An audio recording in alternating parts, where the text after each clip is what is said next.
Welcome to the Point Cybersecurity Podcast. Each week, join Audra Simons and Rachel Lyon to explore the latest in global cybersecurity news, trending topics, and industry transformation initiatives impacting governments, enterprises, and our way of life. Now, let's get to the point. Hello, everyone. Welcome to this week's episode of To The Point Podcast. I'm Rachel Lyon, here with my co-host, Audra Simons. Hi, Audra. how you doing, Rachel? I'm well. Can we talk about daylight savings time for a Oh, second? yeah. I love when we fall back. Yeah, in the UK, it's got a really unique experience of going from 5:30 in the evening darkness to 4:30. So I'm less keen. That's fair. Yeah, it was a little jarring yesterday when it was dark so early and it was only, like 5 o'clock. But I got to tell you, I love that extra hour of sleep. I don't know if everybody views it that way, but my favorite time of year. I'll be happy again until the spring. So it's a great time to catch me. So, well, I'm excited for today's guest. So awesome to have Kenneth Bible. He's the Chief Information Security Officer for the U.S. Department of Homeland Security. He's also served in leadership roles with the U.S. Marine Corps, including Assistant Director for the Information Command, Control, Communications, and Computers Division, IC4, as well as Deputy CIO and CISO. Welcome, Ken. Hi, thank you. It's nice to be here. Excellent. So, Ken, can we jump straight into the key topic of the hour? The National Cybersecurity Strategy Implementation Plan was released in mid-July. We'd love to hear your thoughts on the plan. Yeah, so certainly this is a pretty striking thing to go from the release of the strategy to the release of an actual implementation plan in like 5 months. So just amazing how much work went into across the 18 agencies that are leading initiatives in what I look at as a whole of government plan. What we've seen from this presidential administration is this deep commitment to defensible cyberspace, and also the National Cyber Director standing up now standing up to lead this implementation plan.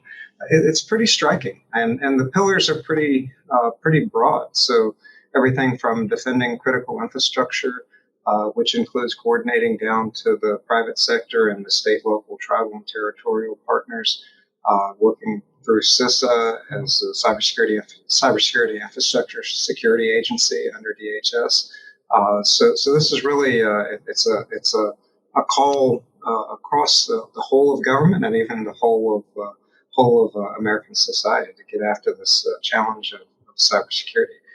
Pillar 2, more focused in terms of what CISA and the FBI do in terms of dismantling and disrupting threat actors. And then Pillar 3, which we've had some play in directly with the department in terms of how do we shape the market forces and drive security and resilience in the products that we use across government, and then hopefully being able to inform that for the rest of the nation. And then investing in a resilient future.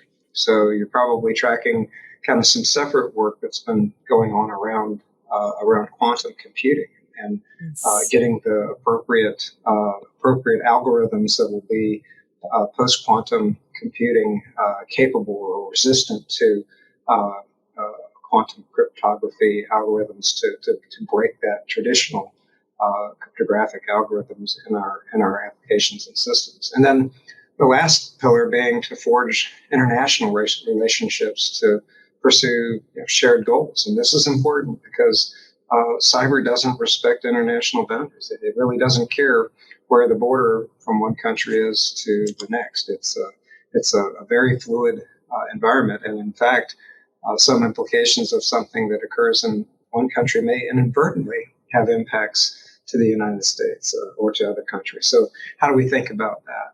So it's pretty ambitious. I'm pretty excited about being part of that from the Department of Homeland Security. Certainly more agencies that are involved, as I said, 18 in total that have actions in the plan. But it's bigger than that, really. It's really taking a national view, a whole of government view of how do we become more secure in cyberspace. So Are there any categories, because I know you've talked through the pillars, but are there any categories that you think were not put into the plan that should have been, or are there areas that you think need more focus? I don't think that there are necessarily pillars missing. I think that certainly details underneath it, there's going to be new initiatives that come about.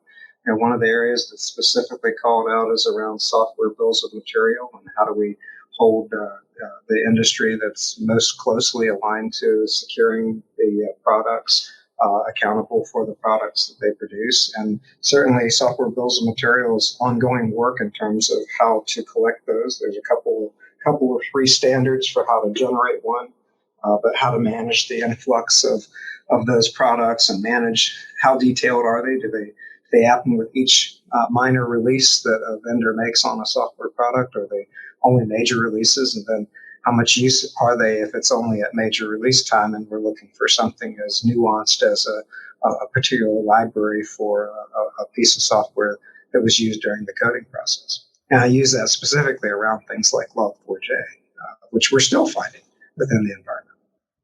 No, absolutely.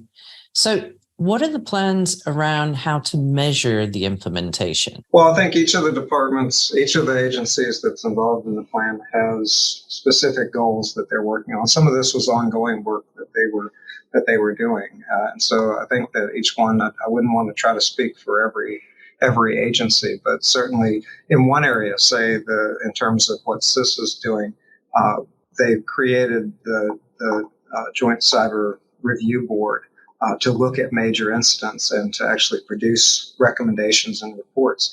And they're on their third report. So they're actually off and running and producing materials that are really looking at it from a public-private partnership perspective. What went well, what didn't go well, what are some recommendations for the future? So I think we measure it by the outcomes. If we're actually generating the products that lead to insights that generate change. But I wouldn't want to speak to individual departments. I mean, there's quite a few individual goals that each have their own timelines and the like, and the way in which they want to measure them. So with everyone who's involved, how will they be kept accountable for Well, getting... that goes back, I think that goes back to what I said before, that the Office of the National Cyber Director, and the National Cyber Director is kind of the orchestra master on this. He's managing or he or she, managing the different parts of the process and making sure that agencies are actually moving forward on what they've reported in the implementation plan as the actions they plan to take. So how is the DHS actually working to implement these initiatives? Yeah, so a couple of different ways. We leveraged what we were doing in the last couple of years, and we've kind of expanded upon a couple of different initiatives. One was our bug bounty program. So we initiated a program called Hack DHS. That was actually leveraging some of the cybersecurity infrastructure security agencies' vulnerability disclosure platform capabilities. But we now have another vehicle within the department proper to be able to use with the components of DHS as part of Hack DHS. And that's pretty profound. We started off with very few systems. We looked at it through some key systems. Now we've done a total of 20 systems with 2 department-wide hunts for specific vulnerabilities. We've had 458 researchers that have signed up at various points in time looking at it. And this is really critical, I think, to expanding our view of how we leverage the private researcher community. This is one of the things I think that is punctuated is the idea that we don't always see ourselves completely. So it's good to be able to get somebody from outside to take a look and find things that we may have missed. And that's truly what has occurred. It's probably the most effective insurance policy on our own systems that we found by letting these independent researchers come in and look at our systems. And when I say it's pretty cheap insurance, I mean, we probably paid out about $125,000 in bounties in the first phase. We're up to about $500,000 paid out in awards as of January 31st of 23. So we're looking at how we can kind of expand it. But when you think about the cost of a breach, or the actual cost that we pay for building and managing the systems, that's pretty cheap. That's a great insurance policy for finding things that may have been missed during the development process. No, I think it's a great way of doing that.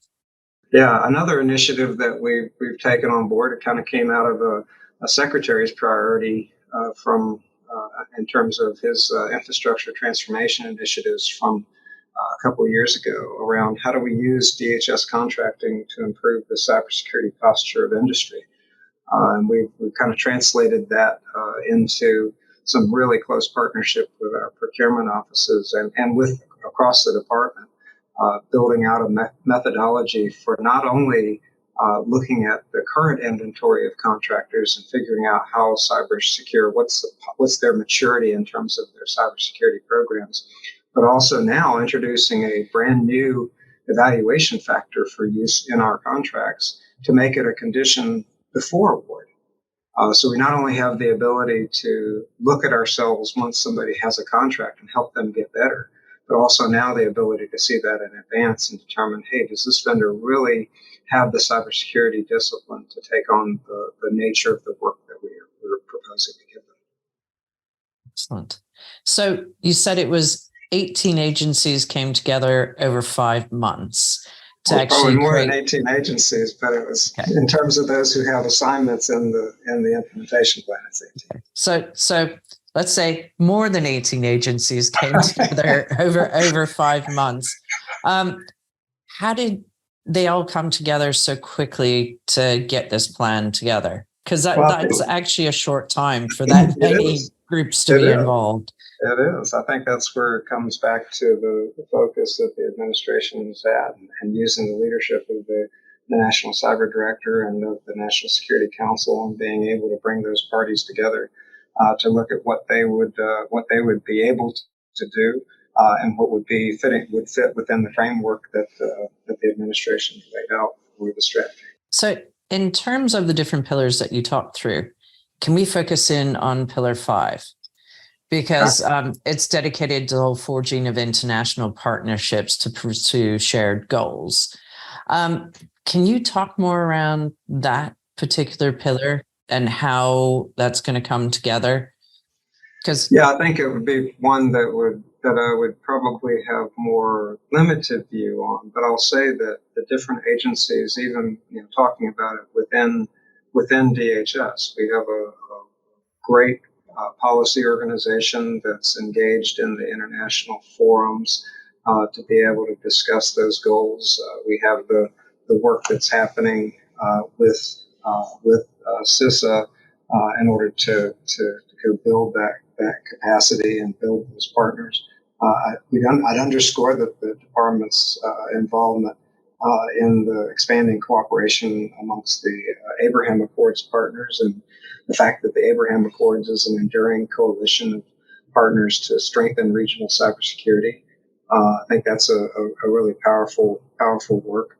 The department's also working closely in other parts of the EU on a broad variety of common cyber issues and emphasizing how we harmonize our approaches in cybersecurity to help the critical infrastructure owners in particular and operators across this kind of increasingly connected world. So whether it's aviation or surface or other critical infrastructure sectors, how can we help them come to some consensus on what the right standards should be for their cybersecurity? So what do you think will be the biggest challenge to actually bring this plan together? Because all 65 initiatives, bringing that to fruition, where do the biggest challenges lie? I think this would be more kind of a personal opinion, but I think the challenge is just having this understanding that having a national strategy is great and having a national implementation plan is great. But at the end of the day, it's just like the strategy says, we've got to go rely on those that are closest to the ability to secure the products, to secure them. I can't rewrite the code. I'm usually the person that finds the problem when I run into some sort of vulnerability. And that's the mindset shift, I think, that the strategy and the implementation both are trying to get at is how do we have industry start to take more of a look at themselves, prioritizing how do I deliver secure by design rather than eventually getting to security. Right? This is the whole point around the push around SBOMs, the OMB memorandum M2218 and then M2316 that followed on this year that talked about attestations by industry that software they delivered to the federal government was built using this secure software development framework. It's about how does industry take that on board and actually prioritize that, and that becomes the business value is that they deliver secure software, not that they deliver 50 more features next year. And that's boardroom discussion. And that's the real challenge in cybersecurity right now is it's not a function of the government doing that much. There's a lot in the plan that government is going to do, but it's only effective if industry takes it on board and says, yeah, that's a priority for me too, which it should, because again, cybersecurity is now becoming a business imperative. If you don't do it, eventually you're going to either find yourself not able to buy cyber insurance, or you're going to find the reputational risk of having been breached too great for you to continue in business. So I think that's maybe the biggest challenge is that mindset shift that our industry bases, whether you're in DoD or DHS or any place else, have to undergo is that kind of realization that we can't do it ourselves. We have to rely on industry to some extent.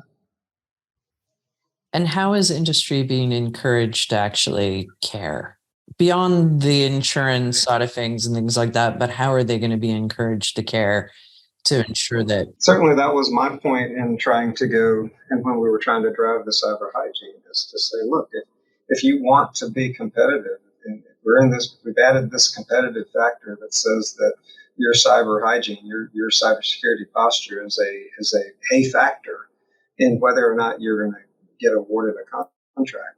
I'm making that a business decision. Is that where do you want to prioritize? DoD has taken a little different approach with their CMMC program, their Cybersecurity Maturity Model Certification, where they actually are requiring a third-party assessor to come in and give you a checklist, a certificate that you meet these requirements. And we're both going after the same thing. It's the requirement has remained the same.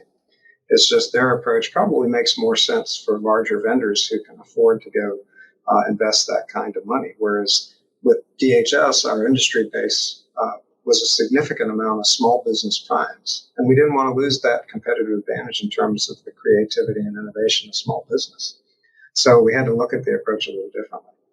I'd also say that what we've found is what we're doing with our cyber hygiene approach and the evaluation factor in the awards process actually will keep us from having to revisit rulemaking every time something changes with NIST. So I'm hoping that we have built something not only to understand what the cyber hygiene posture is before they get an award, but because we're taking looks at them throughout this course of the contract, we're helping them to understand where they're weak and how do we start to go give them the resources to strengthen. So again, going back to the Secretary's original goal is how do we use our contracting to elevate the cybersecurity posture of the industry? That's very excellent. And could I ask, out of the 65 different initiatives, which initiative do you actually believe will be the most impactful? Wow. Personal opinion is okay. Yeah, there's a host of them that probably could have a great deal of impact. I don't know if I would want to pick because I don't know that all of them will work within DHS. I certainly think that the the international partnerships piece is pretty powerful in this space, and particularly given the nature of some of these products. When we talk about the secure software and secure by design, that's something that, the products that we buy are not all made in the U.S. and there's software that comes from other countries that's assembled together to make up a product. So I would almost hazard a guess to say that kind of increasing the understanding across the international community and having similar kinds of strategies and implementation planning in those governments could be a driver because it's increasing the awareness across the board. At the end of the day, I think the fact that so many of our business processes are driven by software.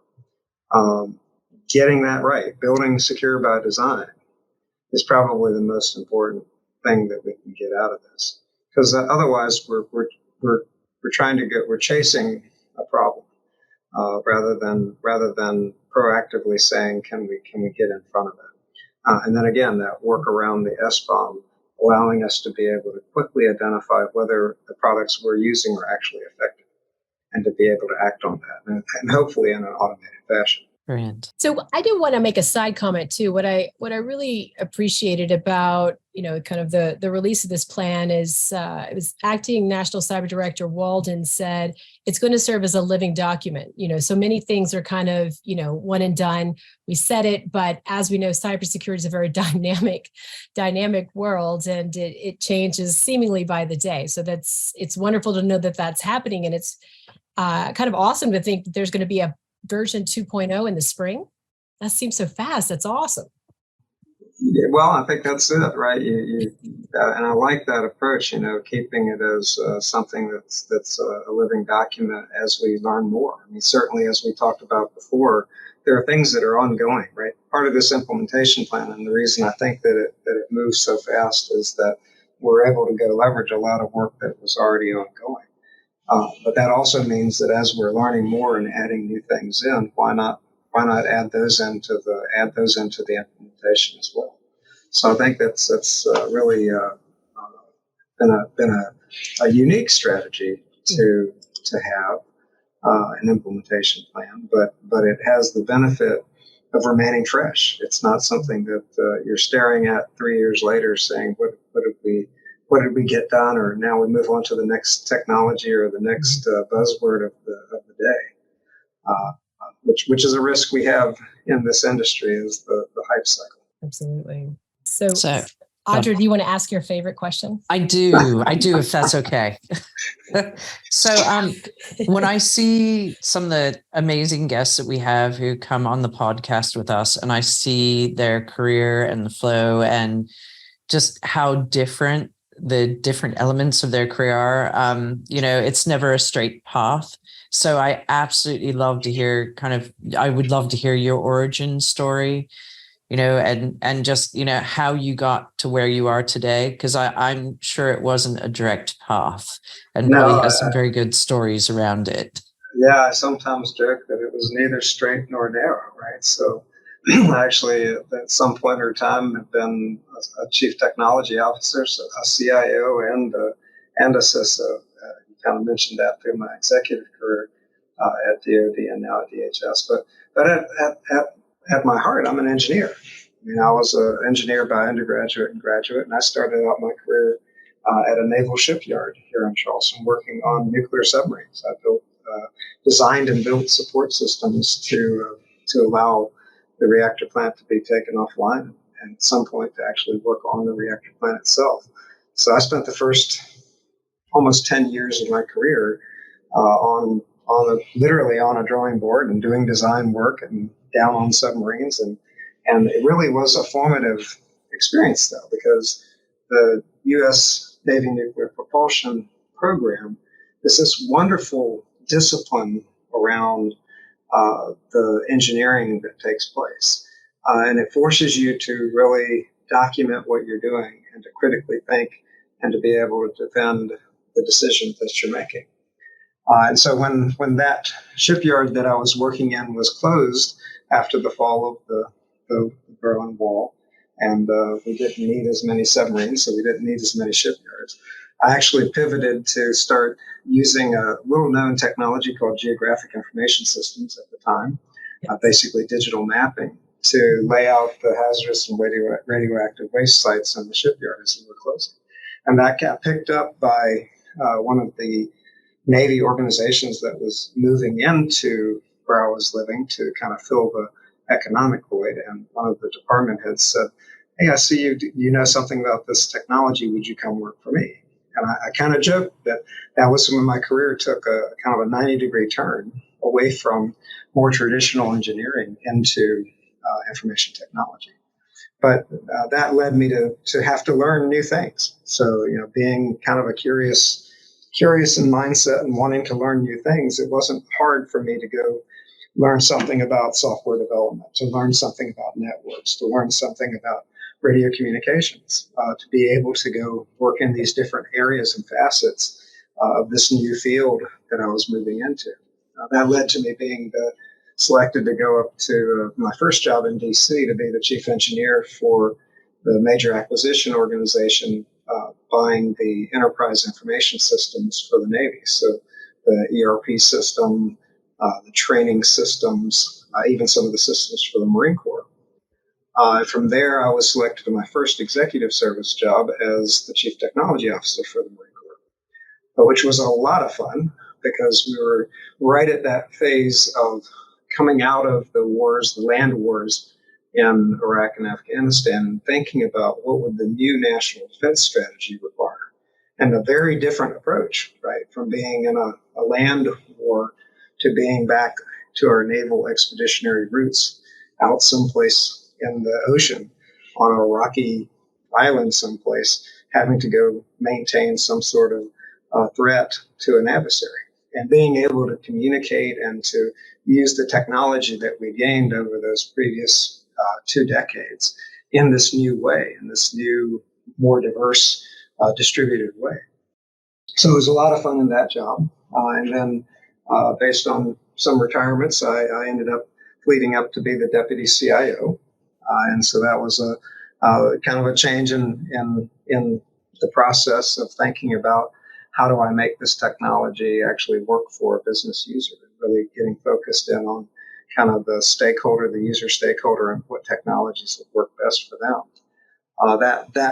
That role of deputy CIO transitioned into this the title that I left the Marine Corps with, the assistant deputy commandant for information.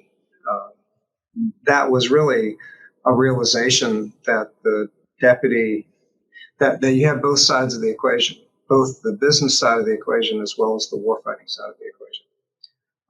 So not only the IT, but the C4 in the equation. And certainly enjoyed that time in the Pentagon. I say with my tongue firmly planted in my cheek. But 8 years in the Pentagon, and then the opportunity to come over and take on the department level role, DHS, which has been a tremendous amount of fun, and really kind of landed right as the SolarWinds incident was taking full effect, which actually empowered me in some ways to kind of use all of those skills I had from the past to apply to the problem. And I found the problems weren't really all that different. It's just the environment was different in which we had to go solve them.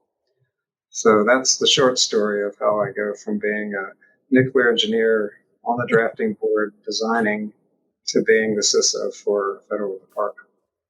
You figure out that trail. I like it. I like it. Anyone who has a direct path just hasn't had as much fun. Exactly. I think you're right. And frankly, going back to the first principles, I think that engineering background and the experience of having to kind of break down very complex problems into something a little more bite size, and the discipline behind that process has carried through in the entirety of my career. And I try to go talk about that with young people that I speak to about coming into a cybersecurity career. Is how do you learn that critical thinking? How do you learn that process? The other thing I always try to remind and talk to young people about is that the job that you will end up in probably hasn't been invented yet. And I say that from personal experience because when I started my career, there was no such thing as a CISO. So don't be constrained by what the job titles are today. They'll probably be different tomorrow.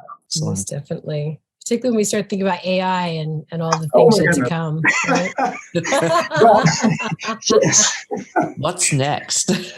My goodness. Yeah, it's certainly, I think the field is changing.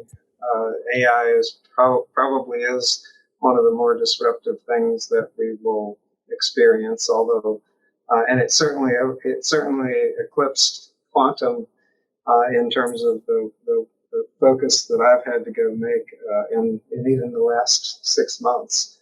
That's not necessarily a bad thing, but it just goes to being comfortable with that uncertainty. Well, that's going to be an exciting, I think, conversation in a year's time, without a doubt. It's when you come back as CISO of AI for DHS. I think my boss might have a lead on that. He was Eric Heisen is the CIO. He's also been headed by Secretary Mayorkas as the Chief AI Officer. So that is indeed a role that I'm trying to go support and make sure that we're doing it in a secure way. Absolutely. Well, Ken, thank you so much for joining us today. This has been so wonderful. One of the things that we really love about the guests that we have on is being able to, double click into themes, regulations, everything that's impacting, business, government, kind of way of life today. And the opportunity to really talk through more of the National Cybersecurity Strategy Implementation Plan is really critical, because these are significant movements forward, and a true pivot, right? As cybersecurity becomes like the leading conversation, and how do we eventually at some point kind of get ahead of it versus chasing it? And these kinds of plans and strategies are critical to moving forward. So thank you. Absolutely. Thank you, Rachel and Audra. I appreciate it. Thank you, Ken. Wonderful. So to all our listeners, again, thank you so much for joining us this week. And don't forget to subscribe. Every Tuesday, a fresh new episode, Ken Bible, landing right in your email box. How awesome is that? So until next time, everybody, stay safe.